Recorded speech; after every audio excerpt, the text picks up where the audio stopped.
Hello there, very good evening and welcome to the news at 6. I'm Tracy Shilshi and in the next 30 minutes I'll be getting you through the day's top stories, starting with the headlines. BJP and Congress announced first lists of candidates for Punjab and Goa elections, both states to have a single-phase elections on 4th of February.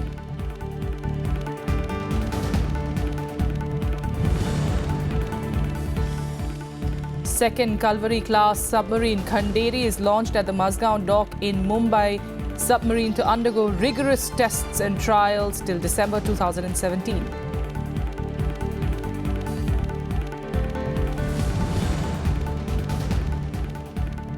Supreme Court turns down petition seeking intervention on Jallikattu tradition before Pongal on the 14th of January, says it is unfair to ask the bench to pass an urgent order on the matter.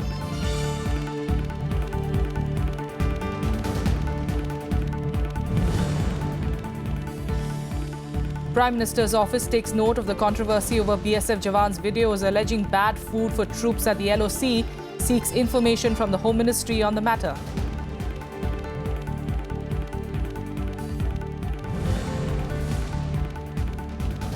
And United States Senate moves to dismantle ObamaCare. 51 to 48 vote puts the resolution in the House of Representatives that will decide on it this week.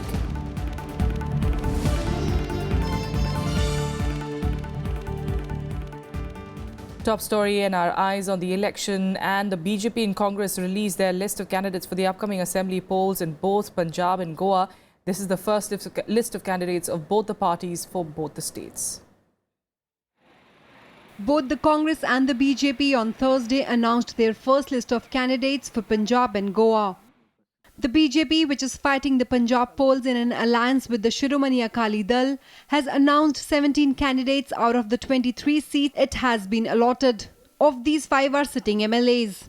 Punjab के चुनाव में हम लोगों ने कोशिश की है कि समाज के सभी वर्गों का प्रतिनिधित्व हो और साथ ही साथ चुनाव में प्रत्याशी जो हमारे हैं उनको हम जो अच्छे प्रत्याशी चुनाव की दृष्टि से हमारे इसमें भाग लेंगे उनकी मैं लिस्ट आपके सामने पढ़ता हूं. Besides Punjab, both parties have also released their first list for Goa. Congress released a list containing 27 names, retaining its 6 sitting legislators as nominees. The other 21 candidates comprise both old and new faces. BJP's first list for the state contains 29 names, including current Chief Minister Lakshmikant Parsekar and 18 sitting MLAs. However, the party has not announced the chief ministerial candidate for Goa yet. संसदीय board के बैठक में चर्चा होती है. अभी चुनाव समिति की बैठक की चर्चा होती है. अब चुनाव समिति में कैंडिडेट्स की चर्चा होती है, प्रत्याशियों की चर्चा होती है, वो हुई है. Besides the assembly polls, the BJP has also announced Rajendra Mohan Sena's name for the Lok Sabha by-poll for Amritsar. The seat was vacated due to Captain Amrinder Singh's resignation. With Pranav Goswami and Vishal Daya, Bureau Report, Rajya Sabha TV. All right, taking the story forward, we've got Vishal Daya joining us from the newsroom this evening. Vishal, a very good evening. Give us an idea, first of all, of the BJP and how crucial both these states are going to be for them.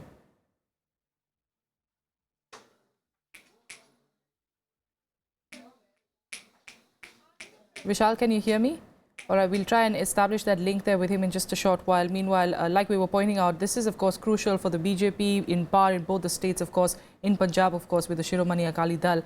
And we do understand, of course, in both these particular states, apart from the Congress, they are facing, of course, quite a bit of a challenge from the Aam Aadmi Party as well. And BJP, of course, is going to be crucial as far as Goa is concerned on whether they can really rely on just the current Chief Minister, or do they need to bring in the charm of Manohar Parrikar, the former Chief Minister and now, of course, the Defence Minister of the country. He, of course, was the former Chief Minister of Goa. BJP, it's crucial as well. And also now for the Congress, as you can see there, Captain Amrinder Singh, the reins, of course, of the Congress, the State Congress Party, back in his hands. And he, of course, is seeming to be in a strong position, at least at the moment, at least as far as the positioning of the party is concerned, as far as the kind of personality that he is and the kind of confidence that he is showing. Vishal Daya, I believe, is now through with us. Vishal, I was pointing out about how both these states, Punjab and Goa, are crucial for BJP, both of course in power. How important is it going to be, that list coming out, and how they eventually perform on the 4th of February? Well, yes, Tracy, you're right. It is going to be really, really important for the BJP to perform in both these states, that's Goa and Punjab. But it's going to be equally crucial for the main opposition party in both the states, that's the Congress party. Because in both the states, specifically in Punjab, the Congress has been trying to come back to power for the last 10 years. And in Goa, for they've been out of power since last 5 years. Interestingly, for the first time in these two states, we can see a triangular contest. Traditionally, there is a Congress versus BJP in Goa and Punjab both. In Punjab, though, it is Shiromani Akali Dal and BJP combined, which takes on the Congress and has been in power for the last 10 years. But the third factor in both these states this time around is the Aam Aadmi Party. Now, it's going to be a really interesting triangular contest both in Goa and Punjab. And as far as the list of candidates which has been released by the BJP and the Congress is concerned, if you give a cursory look at the list of candidates of BJP in the state of both Goa and Punjab, one thing which is quite prominent is that they have not given the tickets to all the sitting MLAs, both in Punjab and in Goa. Specifically in Goa, several sitting MLAs have been put on hold as of now. They have also not announced their chief ministerial candidate, which is a departure from the tradition as far as BJP is concerned. And in Goa, specifically, Lakshmikant Parsekar, the current chief minister, has not been named as the chief ministerial candidate of the party. That's going to be really interesting. And the party is also not answering specifically as to why it was not done and when it will be done. So clearly, there is a sort of confusion out there at this particular level.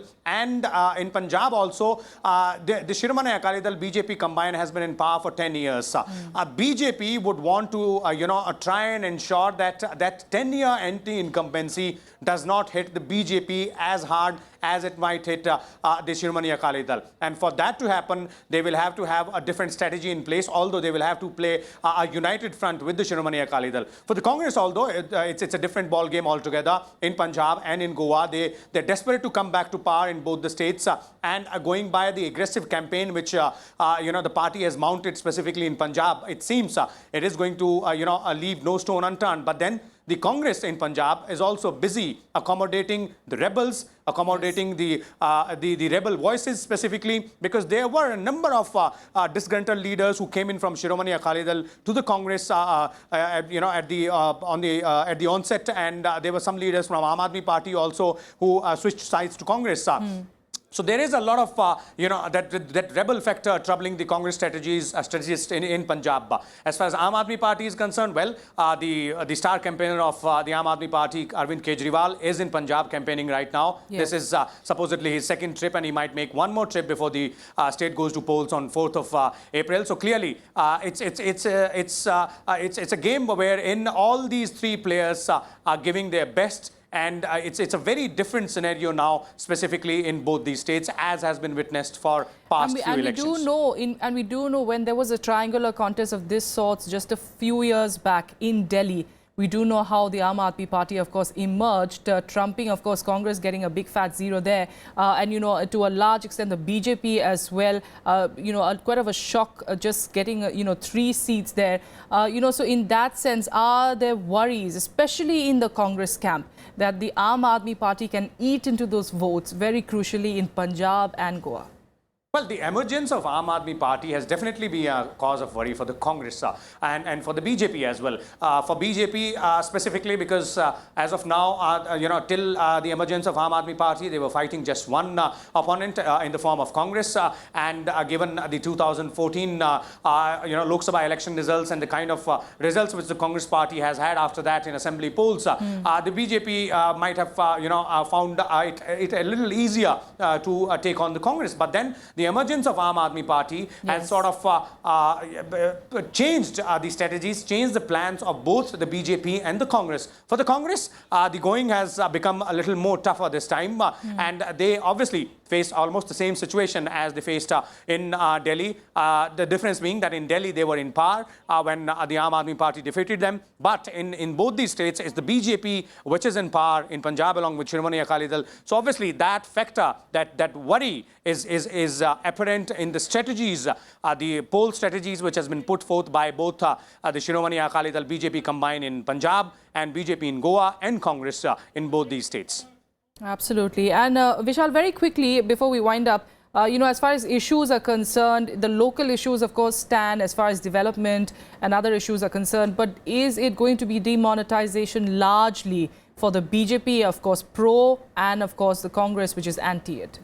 Well, the BJP would definitely like to, like to go ahead and tom-tom the figures, or rather, announce them prominently as to what has been the gains of demonetization. Congress, on the other hand, given the fact that they've already held a one-day convention in the national capital yesterday, and that was aimed at sending that message across to the party cadre in the election-bound states that this is the issue where you have to hit the BJP hard. So this will be one of the major issues for the Congress.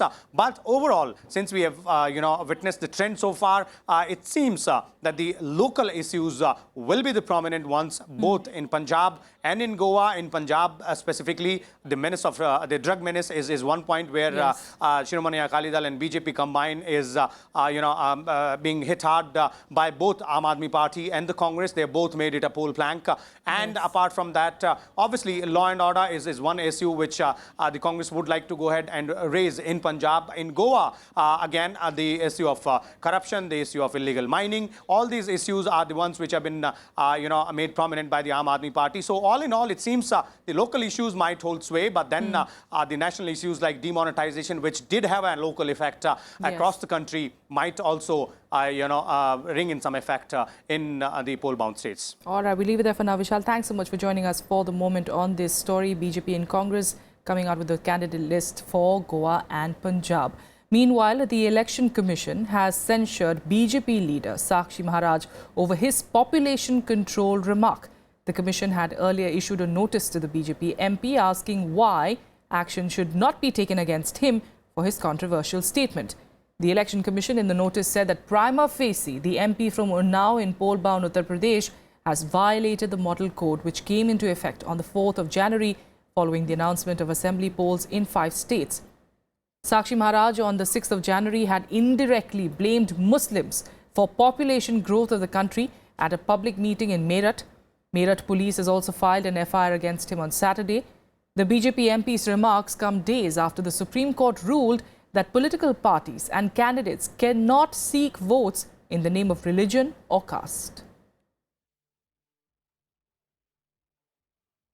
In other news now, the second Scorpene-class submarine, INS Khanderi, was launched today at the Mazgaon Dock in Mumbai. The submarine has superior stealth and ability to launch a crippling attack with torpedoes and tube-launched anti-ship missiles, both underwater and on surface. The stealth features will give INS Khanderi invulnerability unmatched by many submarines. Minister of State for Defence Subhash Bhamre presided over the function. The submarine was launched by his wife Beena Bhamre. Chief of the Naval Staff Admiral Sunil Lamba was also present on the occasion.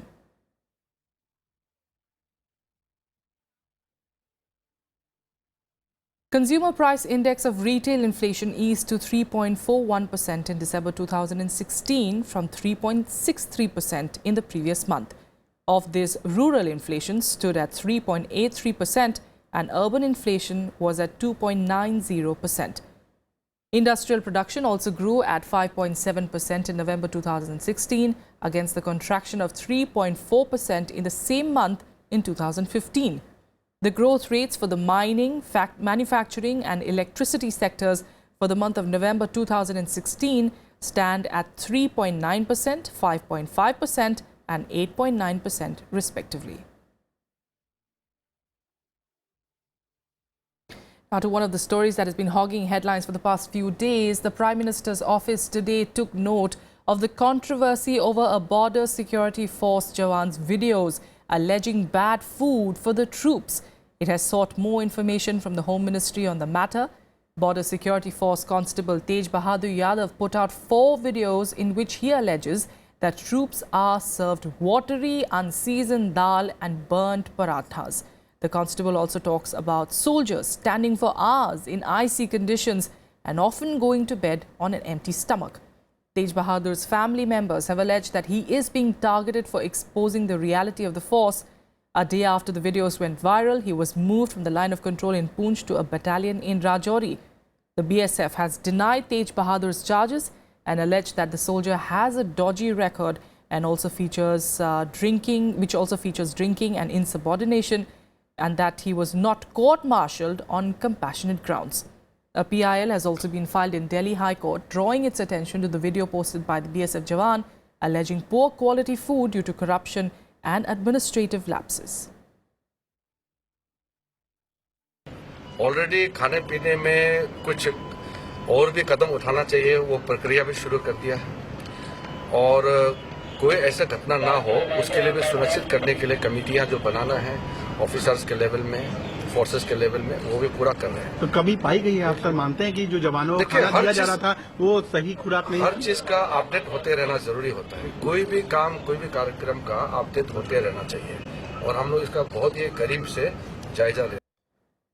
All right, we'll keep you updated on that situation. Meanwhile, let's take you through some more national news updates in Nationwide. After a furious External Affairs Minister, Sushma Swaraj's warning, e-business company Amazon dropped its Indian flag-themed doormats from its website.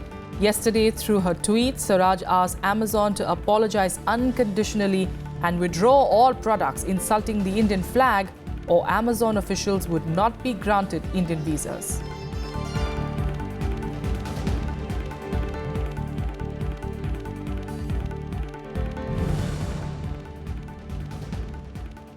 The Supreme Court has asked the centre to set up a statutory mechanism to deal with citizens' complaints against TV and radio programs.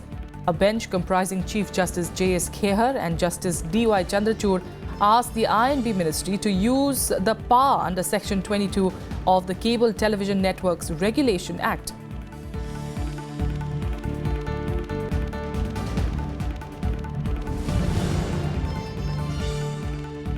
The Apex Court also rejected a plea seeking to allow the controversial sport Jallikattu played during Pongal festival in Tamil Nadu.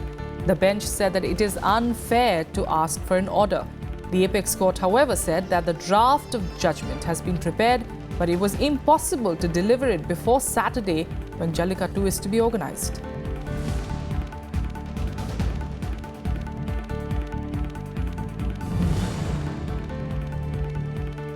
The northern plains remain in the grip of a piercing cold wave. The minimum temperature in many places in Punjab and Haryana has dipped below freezing point.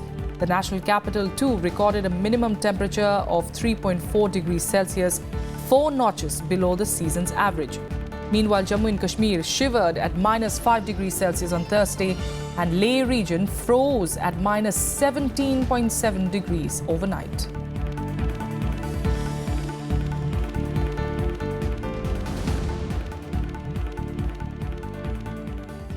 With that, a quick break here. We'll be back with the international news in a bit. Stay with us.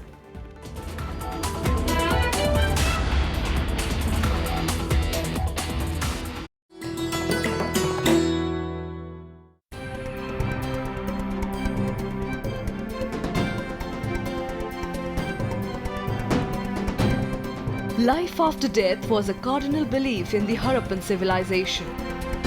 Reflecting this is the skeleton of a middle-aged woman with gold bangles. Excavated from Rakhigadi in Haryana, it's an example of the burial practices in those times. Much like the Egyptian mummies, vessels, eatables, ornaments were kept near the dead body, in the hope that they would be of use to the person in the next world.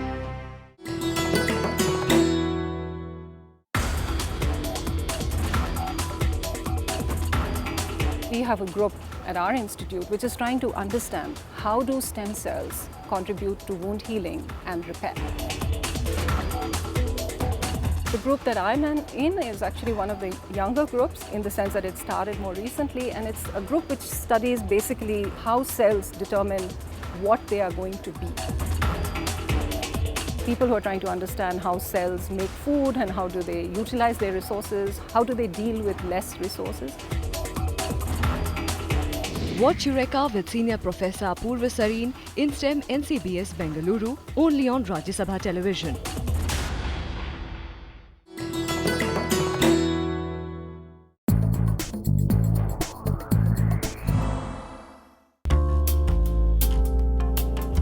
From cowries to metal pieces,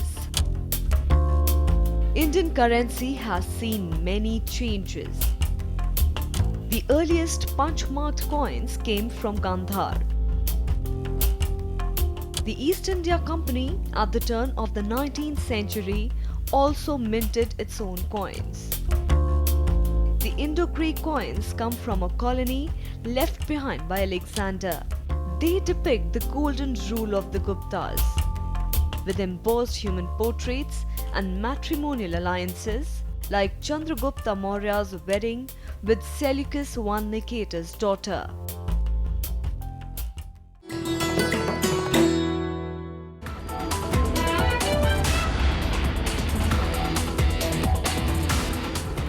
Welcome back. International news now. And the US Senate has taken the first major step towards repealing the Affordable Care Act after a marathon voting session that started on Wednesday evening and extended into early Thursday. Following the 51 to 48 vote, the resolution will now go to the House of Representatives that is expected to vote on it this week. Republicans say the process of repealing Obamacare could take months and developing a replacement plan could take even longer. However, they are under pressure to act fast as US President-elect Donald Trump on Wednesday said the repeal and replacement should happen essentially simultaneously. Republicans have launched repeated legal and legislative efforts to unravel the law, criticizing it as government overreach. They say that they want it replaced by giving states, not the federal government, more control. Obamacare is the Democrats' problem. We are going to take the problem off the shelves for them. We're doing them a tremendous service by doing it. We could sit back and let them hang with it. We are doing the Democrats a great service.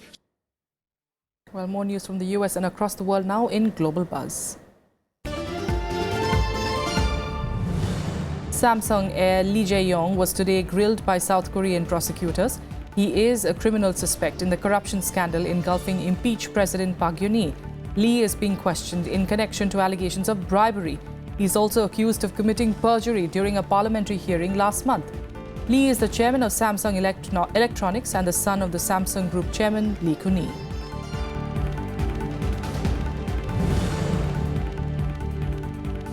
Donald Trump's Secretary of State pick, Rex Tillerson, has opposed blanket travel ban against Muslims.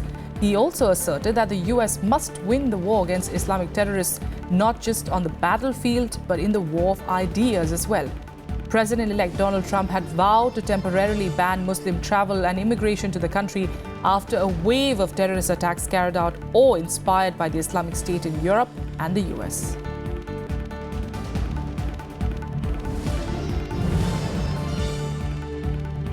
China today emphasized mutual respect and cooperation with the US. The move comes in response to tough talk from Donald Trump's pick for Secretary of State Rex Tillerson, who said that the administration will block Chinese access to its fortified man-made islands in the South China Sea. Tillerson presented a sharply more confrontational tone that diverged from the Obama administration's focus on cooperation with China.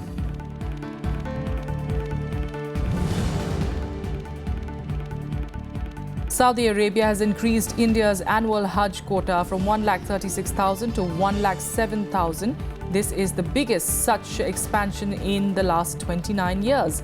In agreement, and in fact, an agreement to this regard was inked by the Minister of State for Minority Affairs, Mukhtar Abbas Naqvi, with Saudi Arabia's Hajj and Umrah Minister, Dr. Mohammed Saleh bin Tahir bin Al Jaddah.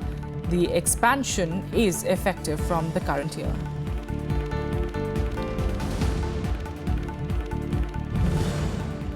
And now let's get you all the latest from the world of sports in Sports Beat.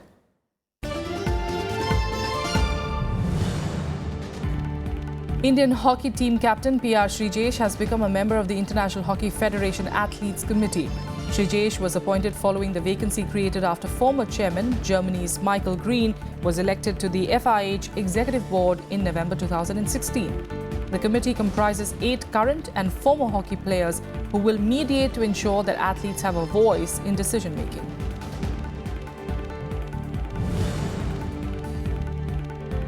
Yuki Bhamri inched closer to the Australian Open singles main draw after beating Serbia's Peja Kirsten 6-3, 6-4 in the second round. Bhamri broke Kirsten once in each set and remained solid throughout. He will next face America's Ernesto Escobedo, who brushed aside Tatsuma Ito from Japan 6-1, 6-3 in the second round match.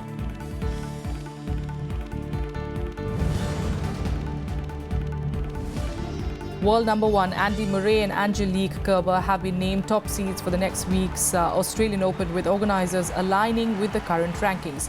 Murray is chasing his first title at Melbourne Park after losing in the final 5 times, including 2011, 2013, 2015 and 2016 to Serb rival Novak Djokovic, who is seeded 2.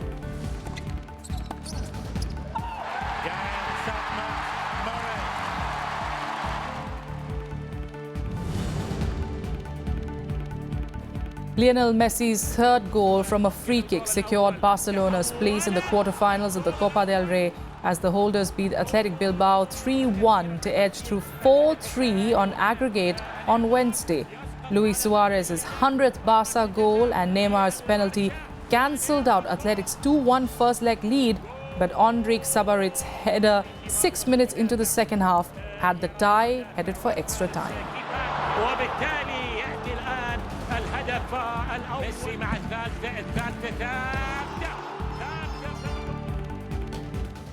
That's all we have for you on the news at 6. Thanks so much for joining us. Coming up next is The Big Picture.